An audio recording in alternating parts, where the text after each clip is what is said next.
भीष्म का वो रहस्य जिसे केवल अर्जुन ने सुना।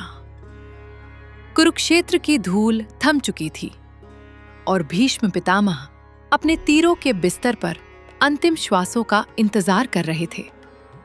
अर्जुन उनके पास पहुंचा और तभी भीष्म ने उसे वो रहस्य बताया जो उन्होंने जीवन भर किसी को नहीं बताया था। भीष्म बोले, अर्जुन, लोग समझते हैं कि मैं प्रतिज्ञा का बंदी था, पर सच ये है कि मैं समय का बंदी था। मेरी प्रतिज्ञाएं नहीं, मेरा काल मुझे रोकता था। अर्जुन ने आश्चर्य से पूछा, पितामह, इसका क्या अर्थ है? भीष्म मुस्कुराए, तुम्हें लगता है कि तुमने महान युद्ध लड़ा है, पर अर्जुन, तुम्हारा सबसे बड़ा युद्ध तुमने अभी शुरू भी नहीं किया। धर्म की रक्षा तीरों से नहीं, आत्मा के निर्णयों से होती है। और एक दिन तुम उस जगह खड़े होगे जहां तुम्हारा तीर तुम्हें नहीं, तुम्हारे हृदय को चलाना होगा। अर्जुन स्तब्ध था।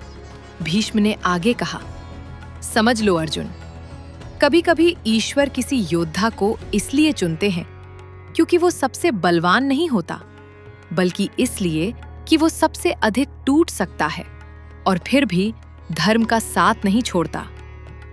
अर्जुन की आंखें भर आईं।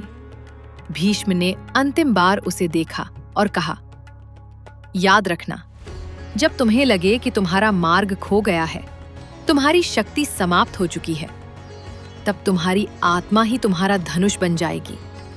बस उस एक क्षण में तुम सच्चे अर्जुन बनोगे। और इन शब्दों के साथ भीष्म की वाणी मौन हो गई, पर उनका रहस्य अर्जुन के जीवन का सबसे बड़ा अस्त्र बन गया।